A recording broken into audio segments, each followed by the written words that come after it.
Our guest today is the owner and brewmaster of Ecliptic Brewing and has been a pioneer of the craft beer revolution in the Pacific Northwest for the last 36 years. He brewed for McMenamins, Deschutes, and Full Sail, and is responsible for some of the tastiest beverages we've all enjoyed. This guy has a ridiculous amount of knowledge on how to make beers you want to drink. Here is my friend, John Harris. If my memory serves me correctly, you began your career in 1986 at McMenamins, is that right? Yeah, that's right. Yeah. Okay, so what happened before then? What led you to that spot? Well, how was it, 1983, 4, the whole what was actually called microbrew scene started up in Seattle, Yakima, and eventually Portland in 84. And I just kind of discovered imported beer through a older friend who said, stop drinking the rot gut. Here, let's try this imported German lager. And it was like, wow, this does taste better, And then the whole microbrew started, and I kind of was just trying them as they came out and thought they were fun and different, just something that was more flavorful than, what was being made at Blitz Weinhardt here in Portland, Oregon. Well, yeah, what could you get in 84?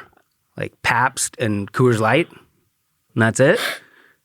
Well, as far as, we had Blitz Weinhardt in Portland making Blitz and Henry Weinhardt's Private Reserve, for instance. And then you had Rainier in Seattle. You had Olympia, Washington. At that point, there was, 4 really pretty large regional breweries on the West Coast that were making tons of beer. But they were all Pilsners, weren't they? Yeah, American lager. Yeah.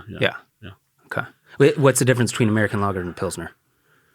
Pilsner is traditionally a European-based beer, either Czech or German. American Pilsner, because they use corn in it primarily. So whereas in Germany, there's a purity law. They had this purity law thing, the Reinheitsgebot, that only allowed malt in beer. Okay. No cereal adjuncts, so no rice, no corn. And then, but all American lager at a certain point after World War II started using corn in the base, probably during the World War II, because there was a shortage of barley. Yeah. So they started augmenting it with another carbohydrate. Okay. To get starch to turn into sugar to make alcohol. So I see. Okay. So in 84, you had these few options around here, and your buddy started talking about German lager. Yeah, he turned me on to Dab lager, and then I eventually found Guinness and other imports you could get in those days. And so I was just kind of like, into beer all of a sudden, and I got Michael Jackson, not the gloved one, but the Michael Jackson, the British beer writer, wrote a book called The World Guide to Beer. He wrote other books too, but he was just really instrumental in turning people on to beer and different, unique styles from around the world. He's probably bummed about his name, right? He didn't use the initial or anything, like Michael J. Jackson or nothing like that? No, he was always Michael Jackson, and he was a great guy. Just unfortunately, he's passed now, but he was just a great human being, and he took me on a pub crawl around Europe at one point, or around London at one point, which was really awesome. That when I was in London one time, and so. Okay. But anyhow, so I was into that, and then honestly, like Bridgeport opened, Widmer opened. The McMenamins started brewing at Hillsdale Brewpub, which was the first brewpub in America in 85, and by the fall of 86, I just answered a random ad that a housemate had pointed to me saying, brewer wanted Hillsdale Brewpub, and said, "This is your job, go get it." And I'm like, I started laughing like, yeah, right. I don't know I know enough about beer to be dangerous. I've homebrewed with very little success. And she's like, no, you go get that job. And I'm like, okay. So off I went, and I ended up getting the job. So this is at McMenamins, Hillsdale. Okay. Yeah. And so what was the position that you applied for, to actually be the brewer? It was like brewer wanted Hillsdale Brewpub, yeah. So brewer. So it's like there was already a brewer there, and who was staying, and they were getting ready to open up the Cornelius Pass Roadhouse and the Lighthouse Brewpub in Lincoln City. And so they wanted to have a brewery at 3 different breweries. And then the idea was, 3 people were hired to work at the 3 different breweries. And then this guy Conrad was going to be the manager of all the breweries. Okay. How many McMenamins were there in 1985, 86? 5. 5. And now there's 70? 70? I have no idea, but there's like hundreds of them, Wow. They're everywhere now. But 5 of them. And so, just think about that, though. That's a lot in those days to have that many little pubs. I'm sure. Yeah, it was still like a Portland cultural icon at that point, wasn't it? McMenamins? Yeah. Well, they were starting to be, yeah. Yeah. I think so. There was, they had the whole big, not let's get drafted slogan thing about, coming out of all our drafts on tap. They're specialized in import beer. And then as the, tons of import beer, but then as the microbrews started coming in, they started putting those on tap also. And then eventually you saw mostly micros in some of these bars because there wasn't, as the number grew, now there's 9,000 in the country or something. Mm-hmm. So there's only a few now, but back then, and between Oregon and Washington, there was, for a long time, there's only about 7 breweries. Mm-hmm. For many years. So what was your shift like when you would go work there? Was it a normal 9 to 5? Did you work at night? No, it was a normal. It depended. It was normal, like 8 to 4, 9 to 5 kind of deal. It was whatever. Ideally, you wanted to be so far along in the brew day before the pub opened. So because you shared a sink with to wash your kegs, you shared that same sink with the prep cook, for the restaurant. So you kind of had to get out of their way at a certain point and then not be in their way. So it was kind of a dance, depending on the location. But it was kind of funny that you'd had to you need to cut fries. Okay, let me get the sink clean. You cut your fries and I'll wash kegs again, a little later kind of deal. So wow, that's cool. And okay, so you would come in and begin the day. And so all the stuff that you were brewing would be drank that night? Oh, no. It takes a good week or two to make beer. So in those days, McMenamins was basically a setup, it was a big homebrew setup, to be honest with you. That's what it was. They were using malt extract, which you can use to make beer to this day. So it was like a syrup, a concentrated syrup. And so we would start pouring, into a 5-gallon bucket, as many, certain amount of pounds to get the alcohol, to get the sugar content, what we wanted to make the alcohol percentage we're looking for. Okay. And then we would also, we were making stout, like Terminator Stout or whatever, we'd steep, we'd put roasted barley and black malt and things like that, caramel malt into these bags and steep them like a tea bag in the hot liquid in the kettle and hot water, get the flavor out of those, and then put the sugar syrup in. Then you boil that up, and then cool it down, and then ferment it with yeast, and then that's 7 days later you have beer. Okay. And when you started there, did they allow you to experiment, or were you just like, hey, John, here's the recipe, follow this?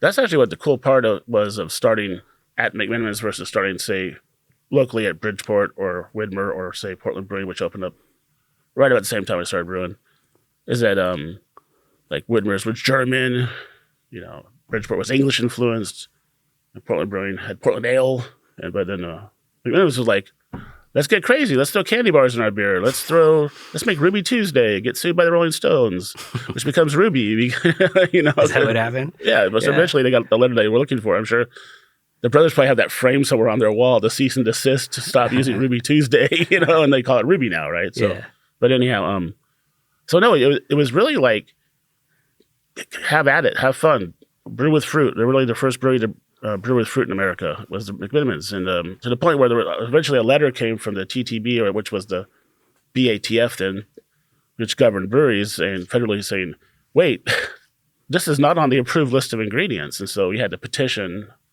the BATF. Oh yeah, there's a whole list of things you can put in beer. So they stop you from just throwing an old shoe in it or something. Exactly. Or you might want to put, say, basil in the beer, and that's approved, but maybe marjoram isn't.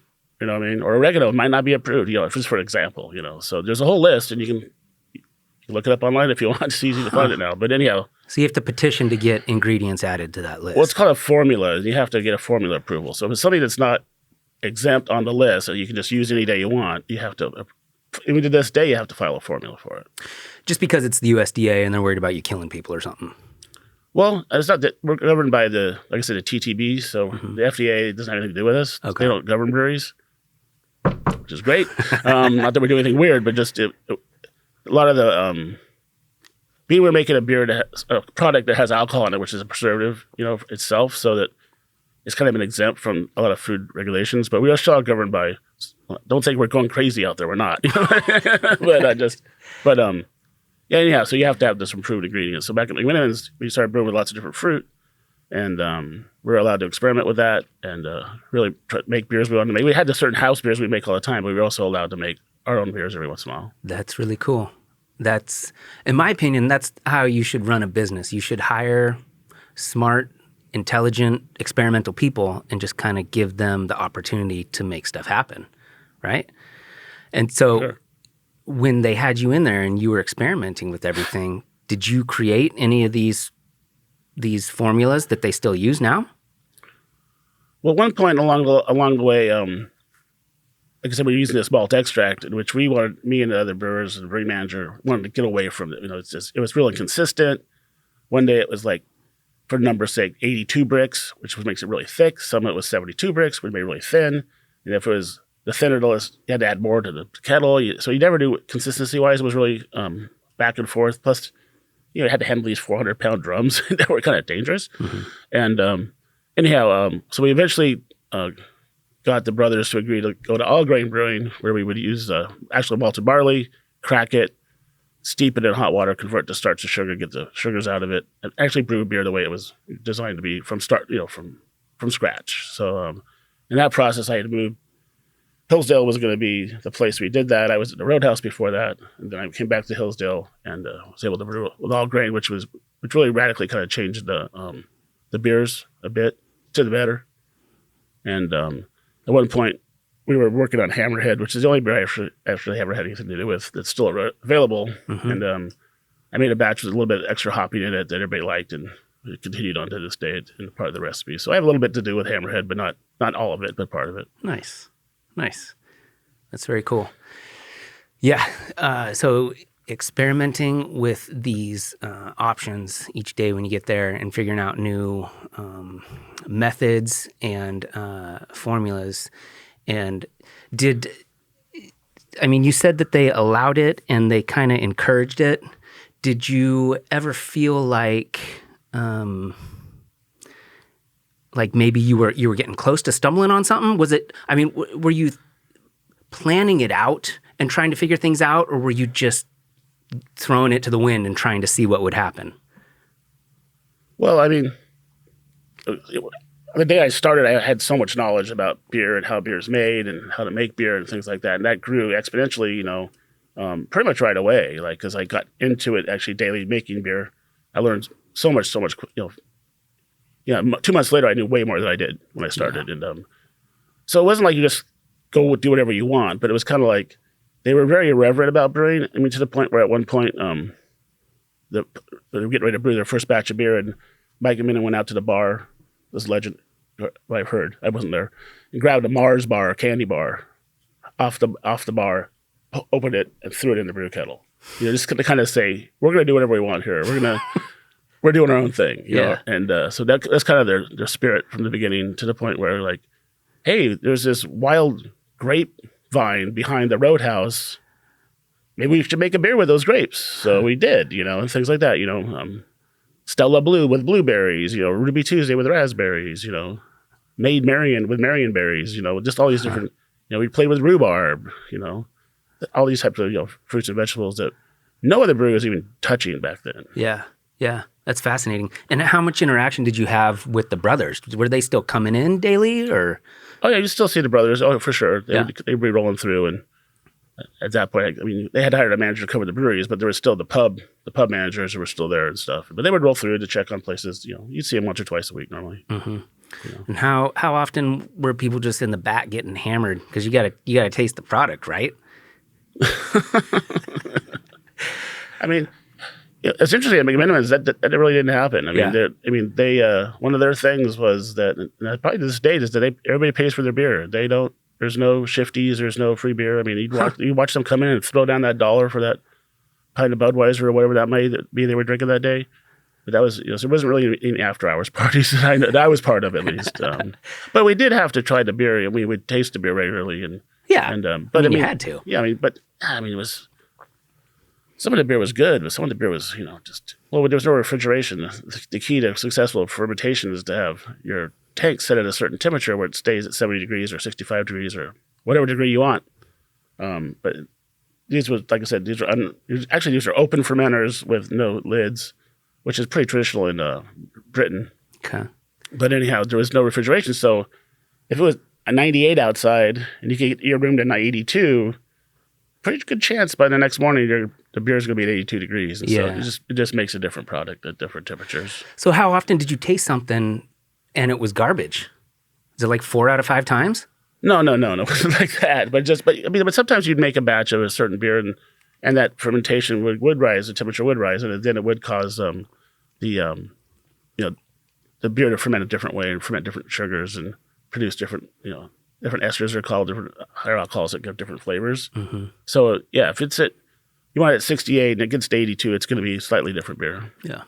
And so it just, but like I said, it was really kind of like, we're making beer, it wasn't like, if you went by another brewery in town, it'd be like, we are making beer, that, So this was, it really was just kind of like, let's just do it, That's cool. Spirit, I mean, that's the feeling I get every time I go into a McMenamins. It's just so, for lack of a better word, it's just very hippie. Everywhere from the decor and the lighting fixtures and the menu, it's just very different. And so it makes total sense that mentality would go with everything, where they're just like, let's just see what happens. It's a very unique place. And they've got 70 locations or whatever now. Something, yeah. Yeah. So, I mean, it worked out for them. It's pretty cool. So how long did you stay there at McMenamins? I was there for 2 years. 2 years? Yeah. Okay. And so what happened towards the end of the 2 years? You just kind of figured you needed to go to something new? Oh, that's a longer story. Yeah, I mean, if you don't have to get into it if you want to. Bottom line is that I left and I was just starting to talk with this guy who came through several times who wanted to start a brewery in Bend, Oregon. And I stopped working and just started working on that project with this guy. And that kind of never really happened. I don't think, what he wanted to do and we weren't meshing in the end. I was like, well, there's that person over there. We're just brewers class at UC Davis, and I'm like, that guy's got lots of money, and he would probably fund us. But he's like, no, I can't do that. He wouldn't bring on investors. So it's like, how are we gonna do this if we don't have somebody with money or such? Yeah, you kind of need money to get that going. Yeah. So I ended up right about the same time, another ad popped in the paper. This is back in the classified ads, and like you actually go look through the newspaper looking for jobs, pre-internet type of weirdness, Mm-hmm. And it's a brewer wanted, Deschutes Brewery, Bend, Oregon. I'm like, wow, that's interesting. So I ended up applying and getting that job in 1988. So which necessitated a move to Bend. Bend was a different place in '88. Oh, totally, yeah, totally. It was a recovering lumber town that was heading toward tourist town. Mm-hmm. Bachelor had been there forever, but it was truly becoming what it is now, which is just a big, huge tourist town, tourist destination. Well, yeah, and how many breweries are in Bend now? There's got to be at least 10 or 15. Yeah, there's countless breweries in Bend now. Yeah, there's a whole, at least 10, I mentioned 10 yet. But if you include Redmond, that little patch, a strip of land between Sun River and Redmond, yeah, there's probably at least maybe 15 breweries probably. Yeah. And so in '88, was Deschutes basically the only one? They were the first brewery in Central Oregon.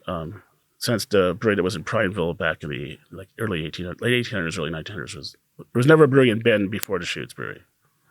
What was the one in Prineville in the 1800s? I can't remember what it was called. I think it was like the Prineville Brewery or something. But they're not in operation anymore? No, they're long gone. I don't know much about them. I just know that in searching around the history of breweries in Oregon, that the first brewery to be on that side of the mountains was in Prineville. Okay. That's all. I don't know much more about it than that. Huh, that's interesting. Someone else might.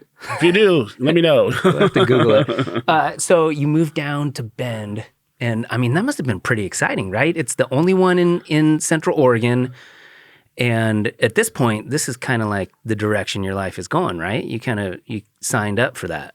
Yeah, I mean, like a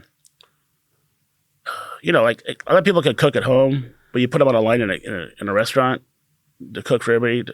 A lot of people can't handle that, can't do that kind of work. And similar thing with brewing is that there's a certain piece of science, microbiology meets up with alchemy, and passion.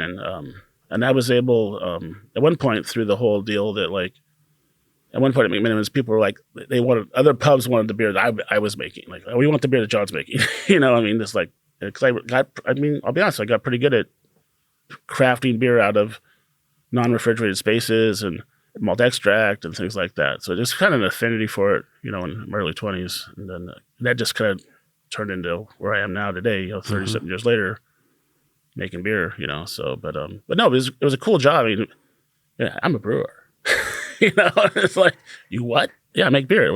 And now you say that, it's like, oh yeah, well, whatever. I know 20 brewers over my friends, but back then it was a pretty rare job. Well, yeah, and to be able to go in the grocery store and see a product that you've just made back at the shop, that's got to be so rewarding. Yeah, there's definitely something about, I got like a psychic reading at one point, like 87 or something, by some psychic reading. She goes, what do you do? What do you do? And I'm like, you're supposed to know that. Yeah, exactly. And I said, oh, I make beer. And she goes, oh, you heal people with your beer. So I took that one and I remembered that. It's like, why not? That's awesome, And of course, people can't get on the opposite side of good beer and bad beer, behavior, you could say. For sure. But there's something about making a consumable product, whether that be beer, wine, whiskey, making a great plate of pasta in a restaurant you love, and the chef who could just somehow nuance some flavor you never thought you could get out. Like, what do you put in this to make it taste like this? Can't tell you, that kind of stuff. And like, there's something about that where you can, like, I made beer, that's been shared at weddings, at, promotions, at funerals, wakes, births, death, just like, these products have been part of people's lives more than just, part of their celebrations, part of their, you get what I'm saying, driving. It's like you touch people without even knowing them, It's kind of like music that way in some ways, Yeah, for me, and I think for a lot of people, it's the thing that you do. Like, you go to work and maybe you like your job and maybe you don't, but you get home and that's just kind of how you chill and relax, and it just kind of helps you ease into the night. And so it's a positive thing. It can, like you said, become a negative thing at some point, but it's kind of like a positive thing. And just the same as going to a restaurant you love and getting good food. Yeah, it becomes a part of the person that you're interacting with, and you don't even know you're interacting with them. You're just putting this thing out, and then they're taking it. So that's really cool. Yeah, so it's like kind of like art in a way. Just was like, well, I hope you like it. That's an ugly painting. I hate that painting. But one may love it and buy it. So, but but it's really cool that this whole industry though is like, which was the way it was years ago, where every town had a brewery. And now it's kind of back to that. It took a few years of major breweries to take over the beer sales across the country, but now you basically are finding a brewery pretty much anywhere. Yeah, but it seems like it's pretty heavily concentrated in this area. Is it not? Is it everywhere? Seems like Portland. No, Portland's a mecca for Portland. Oregon in general is a mecca for beer. I mean, there's just other cities and states that have as much of a beer scene, but some states don't have much of a beer scene. Like North Dakota, for instance. I mean, there's breweries there, but there's not a whole lot. Nothing against North Dakota. That's where you're going next. No, but it's just. I mean, I was just in upstate New York, and I was driving. It's like Sleepy Hollow Brewery. I'm like, whoa. Yeah. You wouldn't even know it was just right there on the side of the road. So it's just I mean, there's kind of everywhere now. So how long were you in Bend? I was in Bend for just about 4 years. Okay. And was that a positive experience down there at Deschutes? Oh, yeah, totally. I mean, they had refrigeration on their fermenters. It was awesome.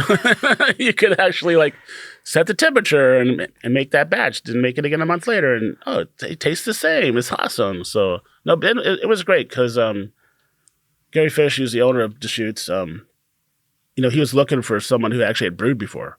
And so he didn't necessarily just want someone who came out of the UC Davis brewing program or something, who was really trained to read lab reports and work at Anheuser-Busch or Budweiser, or Miller or Coors. But he wanted someone who had, a couple years experience. And I kind of fit that bill right away, kind of. So I went down and, interviewed and got hired. And, and there I really had total, other than 3 starting beers we had that he wanted to keep going all the time. It was, once again, it was, pretty free reign to make whatever you wanted. But the difference was that fruit was not allowed.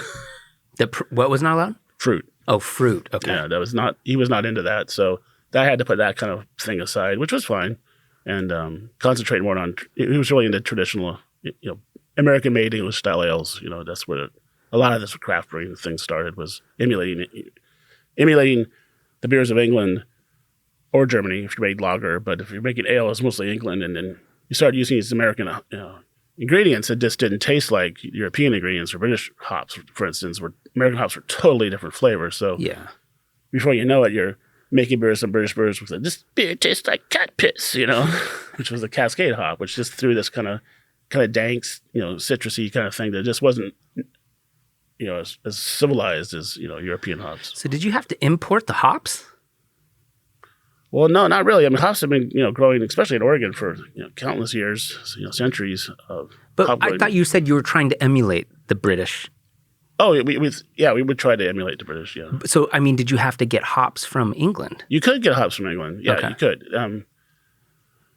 Memories can't remember all of it, but back then, we were primarily using American-grown hops because they were, locally. You didn't have to pay to have them brought in, and there wasn't so many. You could find some classic European varieties like Saaz hops from the Czech Republic, or Hallertau from Germany, or East Kent Golding from England. And we could get these hops and you could use them, but as far as everyday use, a lot of them, microbrews started using local hops because they were just available. Yeah. I remember like Carl, was the first brewmaster at Bridgeport. He has a story where he tried to go down and buy a bale of hops from a hop farmer. Like, you want a what? Can I just buy that bale of hops from you? What? It was like, because there's no such thing as these small breweries. All these hop growers were just selling under contract to, AB, Miller Coors, Blitz Weinhardt, whatever regional brewery, would buy direct to them. Okay. So they would ship it up to Michigan or whatever. Well, all hops go to Yakima, pretty much. Okay. In America, that's where all the hop sellers, brokers tend to. I don't know why Yakima, well, other than the fact that Yakima is the biggest hop growing region in America. Huh. But for some reason, that's where all the hops from Oregon just get shipped up to Yakima, and that's where they get distributed from. They're stored in refrigerator or freezers, actually, up in Yakima. But. And which are they still producing any beers that you were responsible for in the 80s? Oh, Deschutes? Yeah. Oh, yeah. There's still 4 beers that are still around that I had my hand in. Black Butte Porter, for instance. Okay. Mirror Pond Pale Ale. Damn. Obsidian Stout and their holiday beer, Jubelale, were all beers that I had my hand in at one point. So. Yeah, that's like the majority of them, right? Well, they have a whole bunch of fresh squeeze stuff now. So. Yeah, no, those are like the ones I think of when I think of Deschutes. Yeah, very nice. That's cool. So so those are still made. And what's ironic though is that if you would ever ask me would I have a brewery where I'd have a beer that would sell more than one of those beers, I would have laughed you out of the park. But our Starburst IPA actually sells more in Oregon now than any of those beer that Mirror Pond does, for instance. It's really kind of surreal. That I think that ever would have happened. I never thought that, So. Huh. And so, because you couldn't experiment with fruit when you were at work, did you still have a kit at home that was set up, and you kind of do some crazy mad scientist stuff there in your garage? I've never. I mean, honestly, is I've never really been a home brewer. Okay, so you weren't going home and doing it. No, I was. Okay. I have brewer friends who would brew beer all day, then go home and brew beer at night at their house. That was never me. I mean, I brewed a bit before I got into beer with a friend of mine, and wasn't very good. We didn't know what we were doing. We were blowing up bottles and stuff. We had no idea what we were doing. And then there was a period of time though between McMenamins and Deschutes where I helped a local distributor who's not around anymore. They named Admiralty. They wanted to know more about how to make beer, so I put together a kind of a pretty good, about 10-gallon homebrew setup for them, and then started teaching them how to make beer on the homebrew system. And then I brewed on that for a little while between the McMenamins and the Deschutes job. So I'd actually take it to my house and I'd brew with it. That was about my biggest stint with homebrewing. But then once I got back into a brewery, it was like, I made beer all day. I want to go to do something else at night. Yeah, I get that. But there's a lot of good homebrew out there. I mean, people making some world-class beers at their house. I mean, it's pretty cool. But the tough part, if you're brewing it at your house, is you can't really distribute it nationwide or anything. You can give it to your friends. Aren't there tons of legal hoops you have to jump through just to get something out there in a store? Well, yeah. I mean, if you're going to, you're allowed to brew, I think it's like 50 gallons or 100 gallons a year total as a home brewer. Huh. I have a pretty good feeling that there's some brewers making more than that at their house. Yeah. I mean, I have a 30 gallon system. Oh, let's see, 1, 2, 3, you're done. But anyhow, long story short, yeah, I mean, if you want to, to become a licensed brewery, you have to get federal approval and also state approval. So in Oregon, you need the TTB to license you, and then you need to have your Oregon Liquor OLCC license to brew. And then if you want to sell your beer into other states, you have to be licensed in those states also. Like right now, I'm trying to get licensed in Montana and Arizona right now, and going through the hoops. Oh, you want that document? Okay, great. So I'm having to do that. But anyhow, so yeah, you can't just. I mean, if you want to distribute beer into a store or in a bar, legally you should have a license to do that. So are you saying there's less options in Montana? If you went to just like a 7-Eleven or something, you wouldn't be able to find as many types of beer because everybody has to get an additional document to sell it there? No. For us to import beer for us to sell our beer to a distributor in Montana, we have to be licensed. That's what I mean. Yeah. But there's breweries in Montana for sure, but not like there is in Oregon. That's for sure. Yeah. Well, what about Utah? Utah's probably fairly difficult too because don't they have limits on the alcohol content? Yeah, if it's over 3.2 or what is 4% alcohol by volume, it has to be sold in a liquor store. So you'll find full strength beer out there. It's just that you're not going to find it in a Safeway or like Fred Meyer type store that you would hear. Laws are changing everywhere, but as far as Utah, not many breweries sell a lot of beer in Utah. Mm-hmm. Though there is a pretty good craft brew scene in Utah though of brewers out there who make some good beer. Mm-hmm. They just don't let the local government know.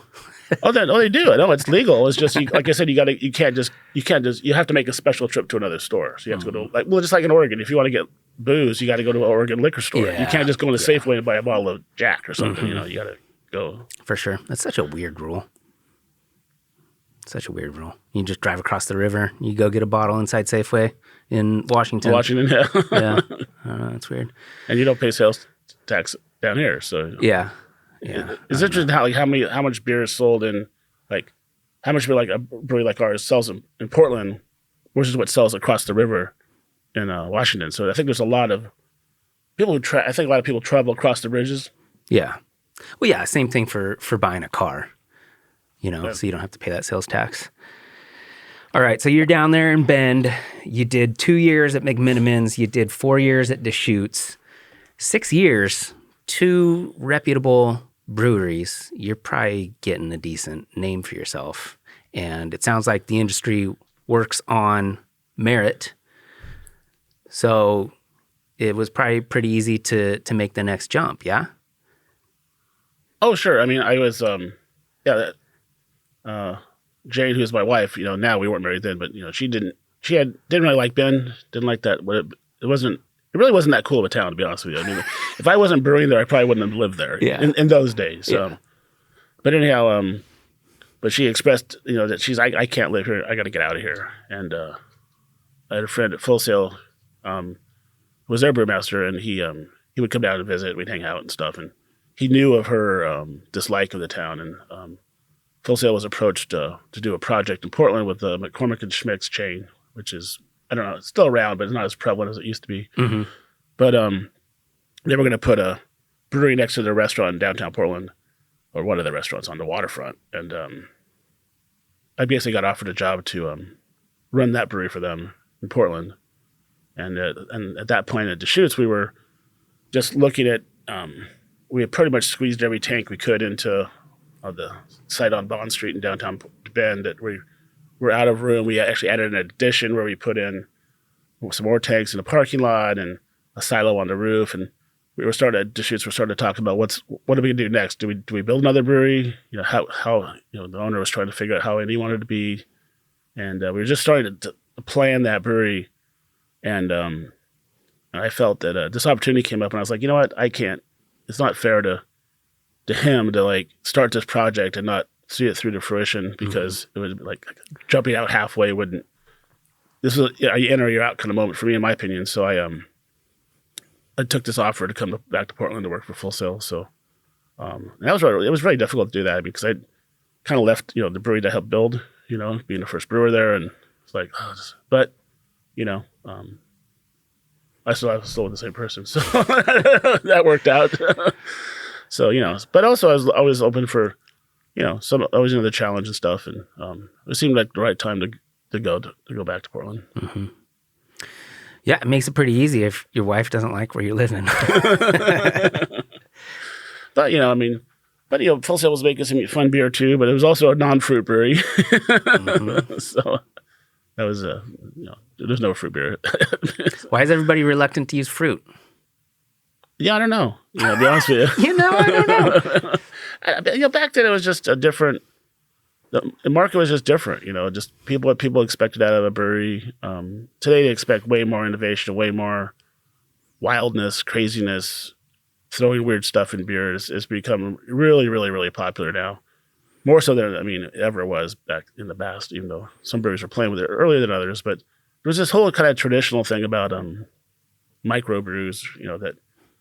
That kind of either followed an English or a British, probably a British or a German stance, I guess you'd say. Okay. You kind of model your tradition off one of those two traditions, and that was the case across the country, really. Okay, so you're saying it was probably more traditional 20, 30 years ago, but not so much anymore, right? I guess there are still some places that are more traditional, but it seems like there's a lot of experimentation going on now with some of the breweries around. Oh, yeah, there's tons. Yeah, without question. Oh, yeah, it's an arms race now. Yeah, it's like what'd you put in the beer? Oh my God, I never thought of that. Yeah, so you always it's cool. You always rush into I made a prickly pear beer earlier this year or late last year. I can't remember, but it made the beer red. It's like kind of cool. Yeah, a little more, I didn't think the fruit was a bit more sour than I thought it was going to be. So if I did it again, I'd make some changes. But it was fun. Just have a red beer go come across the bar and walk through the restaurant and be like, what's the red beer? Yeah. I want that. Cranberry juice? Well, how do you feel about ciders and how do you feel about seltzers? Oh. Seltzers are pretty popular right now. Yeah, cider is, as traditional as beer in lots of ways. Fermenting apples or pears or both, whatever. I'm not a big cider fan myself, but I appreciate a good cider. The seltzer thing, it's kind of like a wine cooler. It's like the new wine cooler, from the 80s and 90s, the California cooler, where you're drinking basically a malt-based alcohol product that had some type of fruit in it. So the seltzer thing, I don't know. I might have tried them. I have some. My daughters, they brought some home, and I'm okay. Yeah, it's nice carbonated water with a fake raspberry flavor. Yeah. Oh, whoa, hey, I feel kind of weird now. Yeah. It's like. Well, it's not. Is it how different is it a vodka cranberry if you think about it? Yeah, well, and then there's people like my mom who will mix it with vodka. So it's just like. Oh wow, seltzer with vodka. It's just like an additional mixer. Yeah, but it's interesting how their popularity is already starting to wane as far as the industry trends are going. They're still popular, but they're not as popular as they were 2 years ago. You could say. Well, it's kind of like in any industry. When somebody pokes through and creates something new, there's this huge rush to get that product, and then everyone else copies it. And so that's what happened. I think, I could be wrong, but I think White Claw was first. It was one of the first, yeah. It seems like it was, and that was the most popular. But then you got like Natty Light, Seltzer, and Budweiser. Everybody had to make their own, and now you go down the aisle and there's 20 different ones, and it just kind of lost its appeal. But there's a certain type of person that just wants to drink those. My buddy, he's just a regular dude, and he prefers to drink those, I think, because they just don't make him full or something. So, I don't know. They fit a certain demographic. Oh, yeah. I agree. I personally don't care. It's like, at least they're drinking, some alcohol, at least, keeping the industry afloat, Yeah.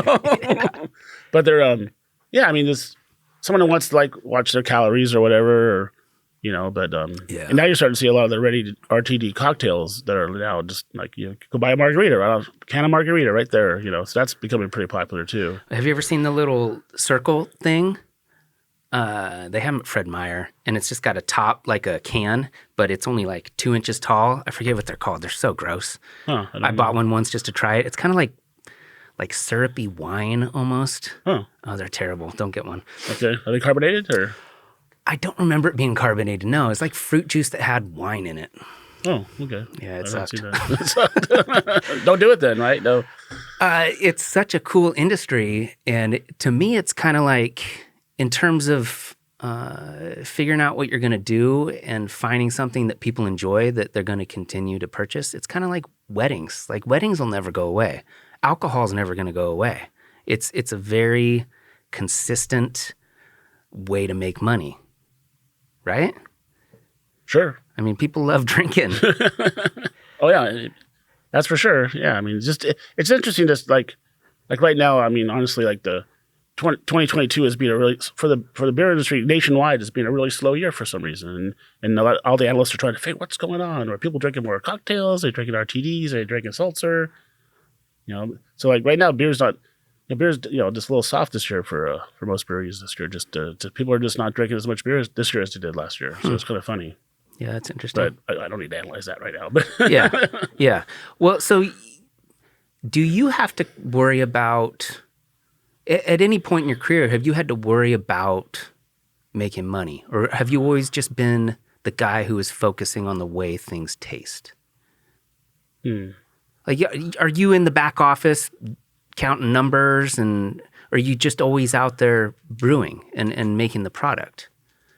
Oh yeah, I mean, I do a lot of counting these days. I mean, like accounting, like worrying about, it's 6% year-over-year growth, this thing and that thing. Do you ever have to worry about that stuff, or are you always just the mastermind behind the way things taste? Oh, I mean, well, in any business, I mean, like, first, I have a brewery. I have a business that happens to be a brewery, not a brewery that happens to be in business. You know what I mean? So it's a business first. So yeah. At this point, I mean, I don't physically make the beer anymore. There's no way I can make all of the beer. When I first started, I did, but eventually I hired another brewer to help me, and then another brewer, then the business grew, and then you got more removed from the brew. But I'm not totally removed from the beer at all. But just I don't necessarily make it anymore. I mean, but I'm part of the when we decide to make a new beer, it's a whole group of us get together, talk about it. We have a small little brewery, only makes 2 to 4 kegs at a time. So we can do a little pilot test batch. So we do a lot more research now than we were able to. In the past, we had to be like, okay, we're pretty sure this is what's going to happen. And then we'd brew it. And then, because we only could make 15 barrels or roughly 25 to 26 kegs. So it's like, I hope this idea is good. But after years of experience and then having other brewers who work with you with their years of experience, you tend to have a pretty good idea what's going to happen. Yeah. But now we're able to really fine-tune stuff a lot better now with our pilot brewery to be able to, let's try that hop. Let's brew another batch of, say, Starburst, for instance. But let's throw this different hop in there and see what it tastes like, see if we like it better. So we can do some more experimentation that way, which is pretty fun. That's cool. Well, I got a little bit ahead of myself. Let's wrap up Full Sail, and then we'll get to Ecliptic, because Full Sail was the last stop before Ecliptic, yeah? Right. Okay. So how long were you at Full Sail? I was there 20 years. 20 years. Yeah. Nice. Long time. Yeah. Basically, I had some kids, needed to have a steady job, Yeah. And I mean, the Full Sail experience was great. I mean, like I said, I was hired to run this brewery for them in Portland. They're based out of Hood River, so the corporate offices were 60 miles away. So they really wanted someone they could trust who knew how to make beer, and I had at that point 6 years of experience. And having known the owners, they're like, we can trust John to take care of this for us. And so, but through those 20 years, I mean, when we first started there was added capacity for Full Sail in itself, because you got to keep in mind that this is look at this, by 1988, you had just in Oregon, you had Bridgeport, Widmer, Portland Brewing, McMenamins, those 4 breweries, and then in 87 you added Oregon Trail. And what was the other one? Can't remember. Oregon Trail. Then you got Rogue, Deschutes. So in 1988, you only have about 7 breweries in the state. So 7, right? Now we have 300, something like that. So when you went to the store shelves, you had another couple breweries out of Seattle coming down, Pyramid out of Kalama, you had Grants and Yakima. So before you had probably 10 or 12 Oregon, Washington-based breweries, and so the store shelves only, or the bars, you wouldn't have 30 breweries competing for one handle. Kind of say. So it was more open field then. But anyway, I'm kind of rambling. But when we first cooked up the brewery in Portland, we were making draft beer for the local market, and we were making golden ale and amber ale and making it as fast as we could, kegging it as fast as we could, and just getting it out the door because it was needed capacity. So at one point, when it first opened, it was a total major production brewery in Portland. Just because the demand was so high? Yeah. Yeah. Yeah. At that point, they were still trying to grow the brewery in Hood River, to eventually growing it to a huge brewery.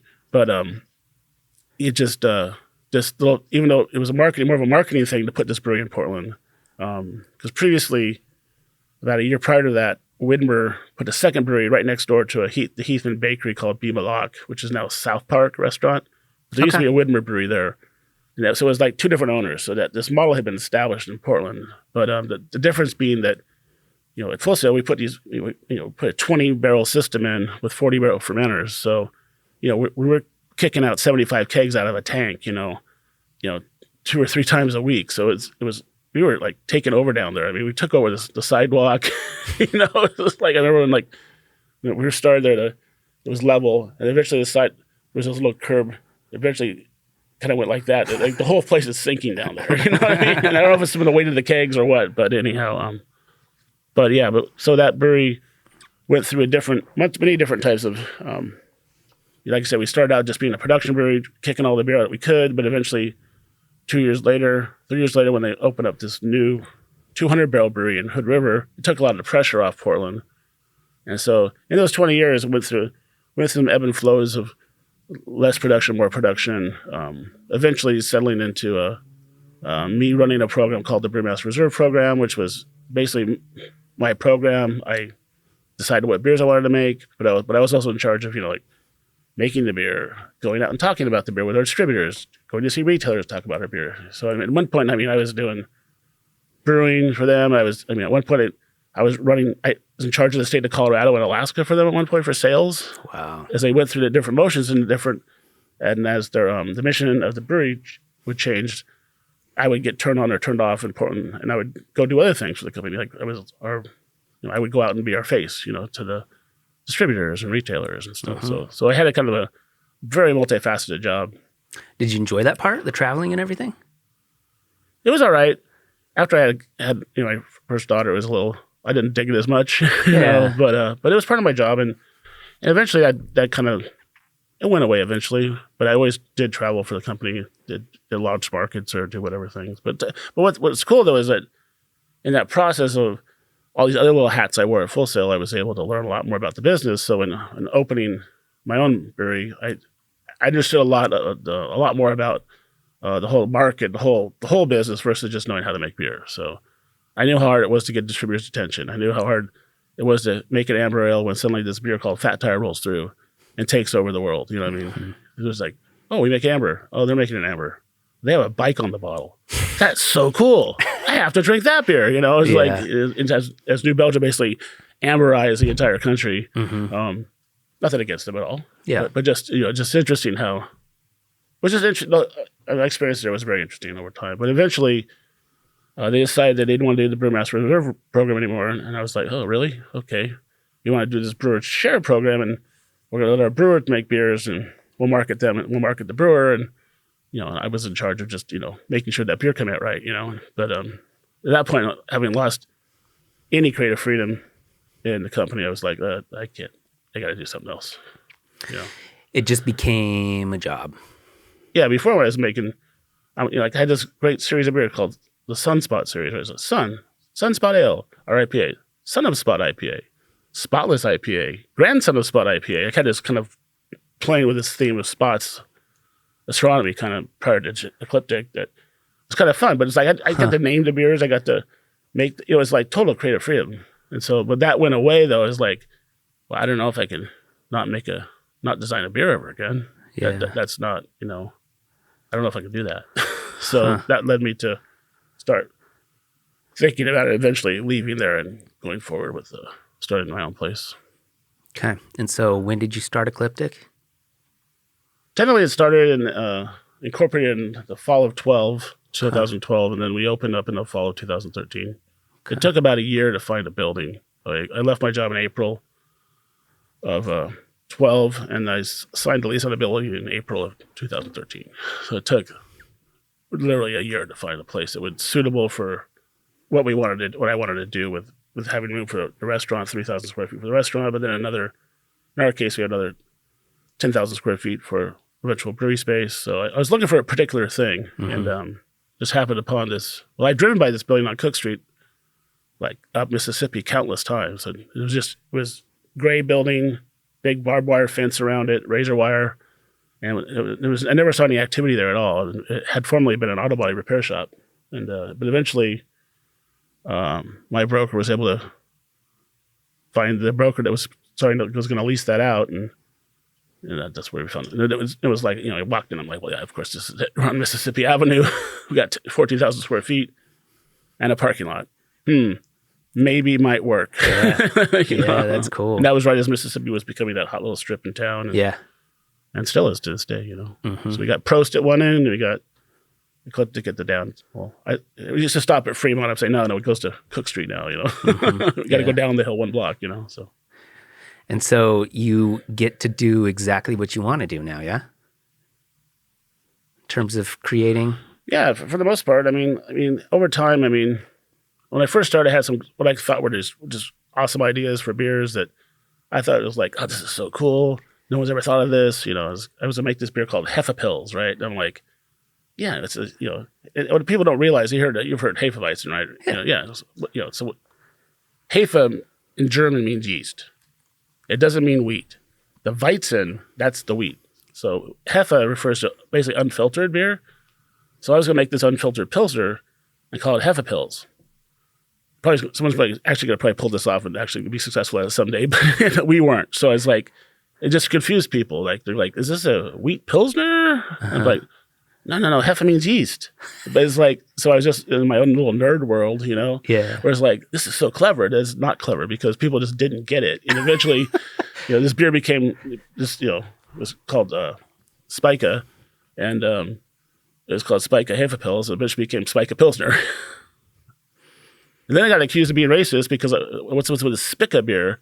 I'm like, oh no, that's not what I am at all. No. It's Spica. Oh my God, I got to change the name, so we changed it to Spectra. No. And then it went from this kind of nightmare of Spica Hefepils to Spica Pilsner to eventually Spectrum Pilsner. And now we have Pixis Pilsner, but that's many years later. But it's interesting how I really learned about how naming and what you call things and can be really mistaken the wrong way. And I've had brewers coming and going, is this a wheat Pilsner? I'm like, no, Hefe, you mean yeast. Well, to go back what you were saying earlier, too, about Fat Tire, it's important the way you market as well. And it's important the way, the color scheme. And, you mentioned spots a second ago, and all of these cans have the spots and kind of like the starry sky. Is that what you're trying to do here? Yeah, the brewery was, I ran around for brewery names for quite some time, but Ecliptic references the ecliptic plane, which is the path that all the known planets, the 8 planets that exist still, all travel, and we're all kind of held in a disk around the sun. So like a few months ago, we had a great planetary alignment where we had, Mercury, Mars, us, Mercury, Venus, Mars, Jupiter, Saturn, Uranus, Neptune, and they were all lined up in a line in early morning sky. And unfortunately, here in Portland, it was too cloudy to ever see it, but it's not online.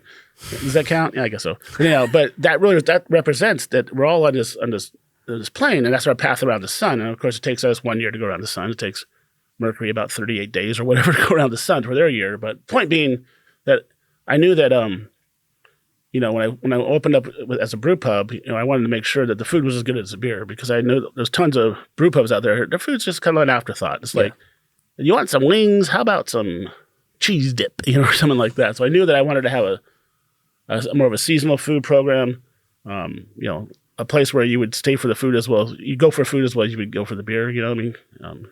My whole tagline at first was like, the beer will bring you in, but the food will bring you back kind of idea, that if we provide really good food, and we also provide wine, beer, and alcohol, hard liquor drinks that someone doesn't have to leave to go get okay, have your beer. I want to go get a vodka tonic. It's like, I want you to just have a vodka tonic here. But most brew pubs didn't have alcohol, know. So, but the Ecliptic Plank ties into seasonal beer, seasonal foods, as we go around Earth on spaceship Earth around the sun every year, we're back on it's the 18th of August. Yeah, it's hot again, right? Muggy, whatever. So what are you going to eat? Well, fresh tomatoes sound pretty good right now, right? Yeah. So what can you go with a fresh tomato? What kind of beer can you make that goes with that? Kind of thing. So okay. So it's just part of the theme, and the astronomy was the big theme because I was at one point when I had more time, I was an amateur astronomer of such where I'd take my telescope and join other star nerds, and we'd go out and look at faint objects in the sky, look at galaxies and clusters and things in amateur astronomy. So it was my big hobby at that point. So I was like, I'm going to make this space-themed brewery. Very cool. So that's where so everything we have here has some form of astronomical reference as far as his name might go. A couple of beers have come out without that astronomical reference, but most have some form of reference to them. Mm-hmm. And so are you able to experiment with fruit now that you're running the ship? Oh, yeah. Yeah? The first thing I did when I opened was I made a fruit beer. Yeah. I got fresh. It kind of goes back to what I told you a minute ago about the finding those wild grapes behind the roadhouse. There at Cornelius Pass Roadhouse was like, that made a really cool beer because it brought this kind of I have no idea what kind of hops they were, but eventually I made this beer at Ecliptic Brewing first with a Riesling juice, and that kind of added this kind of wine, kind of that kind of little, white wine flavor to the beer, but not a wine, but just, that was the first thing I did with fruit at Ecliptic was with just Riesling juice. Mm-hmm. And how many different products do you guys have at this point? I've got 4 here on the table: Pixis, Flamingo Planet, Phaser, and Starburst. How many total do you guys have? Right now, you'd be able to get 2 sour beers, Tucana and Carina's tangerine and peach sours, and then we have a porter called Capella, and then we have a newer IPA called Lego, which is a 16-ounce can IPA. So those are beers. And then Flamingo Planet's a seasonal beer, so that one rotates, which is now a new beer's out called Cloudcore. But Gotcha. So we normally have about probably 8 to 9 products out at a given time. So we always have collaborations. We have a collab coming out next week with Holy Mountain out of Seattle. Okay. And we always have something. That's the thing right now. People are putting out tons of beers because that's what the public wants. Yeah. And that's one thing I learned through time is that, make the beers people want to drink. And people did not want to drink half pills. Yeah. 2012, they probably don't want to drink it now. So they just don't know that yet. That's 10 right, years exactly. they will. Yeah. Should.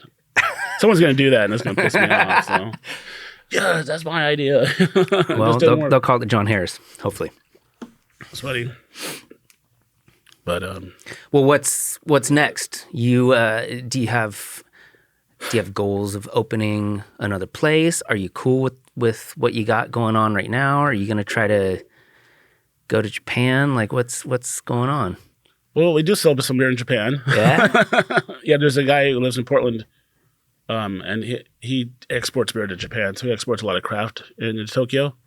And actually, a couple of years ago, I got to go to the Fuji Festival, where brewers from Mount Hood went to Tokyo. And I guess only about 4 weeks ago, we had Fuji to Hood, where the Japanese brewers came over here. So it was Fuji to Hood, then Hood to Fuji, then the pandemic.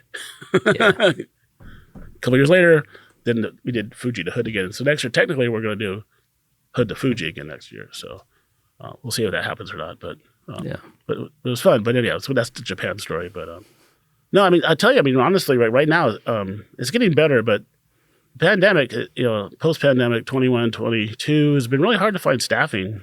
It's been a real issue. Not that it's a really fun topic to talk about, but but in business, it's just to find people to work has been really, really difficult. To the point where we had a second location actually opened. We opened during about not quite a year ago.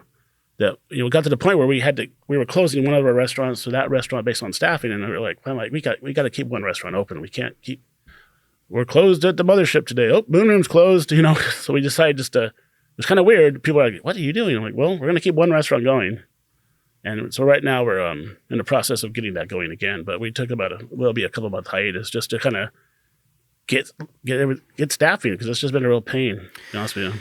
Yeah, it's pretty pervasive because you go to a lot of places and they'll just have a sign in the window. Hey, we're closing at 5. We don't have anybody to work. Yeah, no, it's a real problem. I mean, you're drive by a bus that says $7,000 signing bonus to be a bus driver. I know. It's crazy. That's nuts. And I'm also talking across, my friends in Seattle, my friends across the country. It's like the staffing thing isn't just a Portland, Oregon issue or Ecliptic issue. It's an industry-wide issue. It's like, yeah, a lot of places just, yep, don't have anybody today. Going to close at 6. We had to do that a lot too. It's like, no, why are we? Yeah, it's crazy. It's so weird because I understand quitting your job if you don't like it or if you're not making enough money and going somewhere else to make more money. But it seems like there's just no one working. Like, there's all these jobs that need to be filled. Like, where is everybody working, man? There's got to be something. Yeah, I don't know. I mean, keep in mind, unfortunately, that over 1 million people died from this pandemic, which wasn't necessarily the younger people, but I mean, it's a reality that the workforce has shrunk, and I don't know what it is. And I think that, the government money that businesses got and that individuals got really helped out, kept, the nation from tanking, without question during the pandemic. So, but, when they were offering that extra $400 a week on top of normal unemployment, no one wanted. I mean, at a certain point, it was like, hey, we're going to reopen. I'm not available, man. Yeah. I'm going to stay home and take my $400 a week plus my $200 or whatever and basically live on the lam for. So that was real hard to fight that. Yeah, because they would make more money not going to work. Yeah. Yeah, it's an interesting situation. It was good for a lot of people who needed it, but there were some people that took advantage of it for sure. Yeah.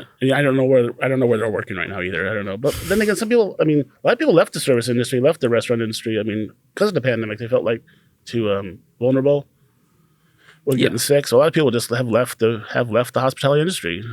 I don't want to work in a kitchen anymore. I don't want to work in a front of house anymore. I don't want to be a bartender. So a lot of people just had career changes through the pandemic. A lot of people had to, like, when their restaurant closed and they had to do something, some of them went into software or something, Yeah. I'm not sure. Yep. Well, should we try one of these? Out of these 4, which one's your favorite? Oh, that's like picking your favorite kid.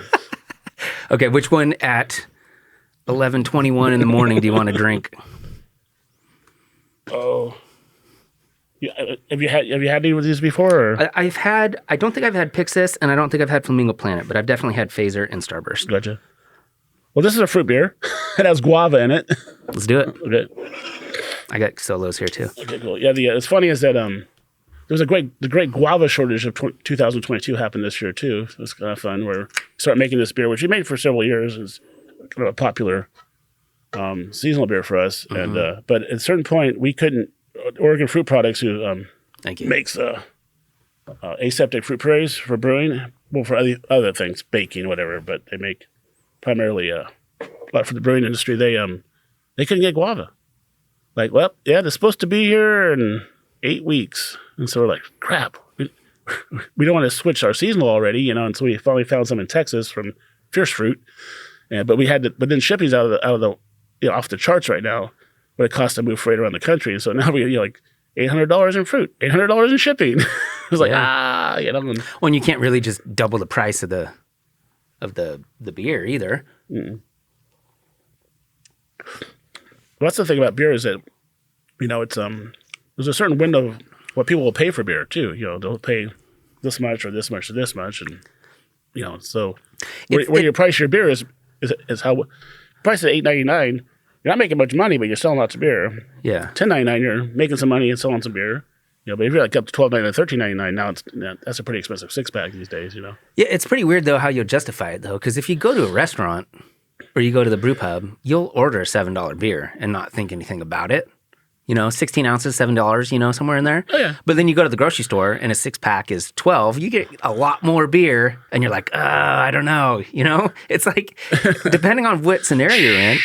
Don't tell anybody. No, it's true though. Yeah. I mean, 3 beers out these days is, at least $20-$25 with tips. Yeah. And versus, you could get a 12-pack for $20, Yeah, it's the experience, though. Like, when you go to the restaurant with your friends and you're hanging out and you're getting food, you're selling an experience. Right. It's not getting a 6-pack and sitting in your living room, No, it's different. No, it's totally different. Yeah. And also, there's lots of breweries out there that, hell, there are brew pubs, and they don't sell their beer in a package. They don't, that's where you get it, Yeah.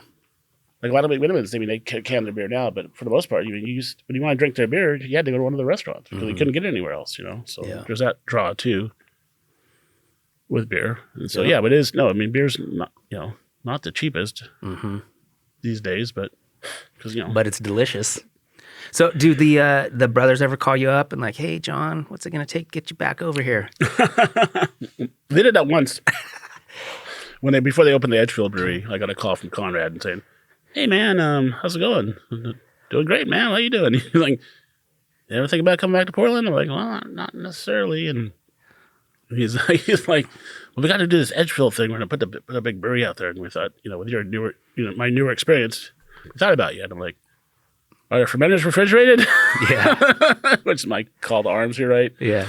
And I stayed at Deschutes. I decided not to take that job. But, Yeah. It was nice to have Shopper back. And actually, every year there's for the Hillsdale, or for the Barley Mill anniversary, which is up on Barley Mill's on Hawthorne. They always brew a beer at Hillsdale to celebrate that bar. And normally sometime in the spring, about April, they'll gather the family together, I guess you'd say. And so I've been invited in the past few years to show up, and you bring an offering and you sit around and you have lunch, and I remember one year I came and I had a bottle of a Stella Blue, which was a blueberry beer I had made back, and I had given my sister, graduating from high school, this bottle of blueberry beer. And she never opened it, and eventually I asked her if I could have it. And she said, "Yeah, you can have it," because it's been sitting in my parents' house for decades. And I was able to go to one of these lunches where I have brought Stella Blue from 1987, and they're all like, "Oh my God, that is so cool!" And it's probably the only one, right? Oh, it was bought off the tap. Yeah. It was just at Hillsdale on the bottle. But anyhow, long story short, they gathered. People get together this once a year, and you bring offerings, and they might recite poetry, and they'll rip a piece of the poetry and throw it in the bucket, and everything goes in the bucket. Eventually, that whole bucket, whether it be like, I brought this bottle of Jack Daniels or I brought this bottle of Mondavi wine, it can get pretty your taste is some pretty killer shit at one point. And you're like, "Oh my God, this thing's 50 years old," or whiskeys and all this stuff just the bucket then goes, as the beer is being brewed that day, at the very end, it goes into the kettle, it gets boiled up and becomes part of the anniversary beer. So they still do that. It's pretty fun. That's cool. So that's cool. So I was able to make it this year. Can't remember why, but I couldn't make it. Because basically you have to give the whole day over to it. Yeah. Because you're done. It's like, where's the lift? Yeah. Get me out of here. But but it's but just those kind of traditions are fun. It's the fact there's such history now in beer. There's people are like, "Oh, you're a legend," or whatever. I'm like, "No, I'm just a brewer. I'm just making beer. I've just been making longer than a lot of people have." Yeah, but I mean, that's why I was so interested when I heard about you. I was like, "Man, he's been doing this for 30 years. That's significant. All the things you've seen, and all the batches you've brewed, and all the things you've tried. Like, you have a wealth of knowledge on all this stuff. It's pretty cool." Yeah, no, it's been fun. I mean, this really cool job turned into a career, which then turned into just. It was really cool is how many people are employed by this craft beer business now. Yeah. All the cool hops that are been made in the last few years because of craft brewers driving these hop growers for innovation and new flavors and trying to drive new flavors into hops, and getting mango out of a hop versus putting mango in your beer, or strawberry out of a hop, and just that whole side of it, just all the brewers. They've been making beer for so long, but the young ones I get to meet are just piss fire, ready to go. Like, we're gonna do this, And I'm like, "Yeah," and I was like, "Yeah, go, do it," And so it's really cool that, shit.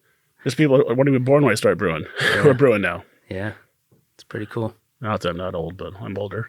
It's all right. Good things come with age. Cool. Well, John, I appreciate it. Thanks for coming down. Thanks for inviting me. It's been fun. Yep. All right, cheers.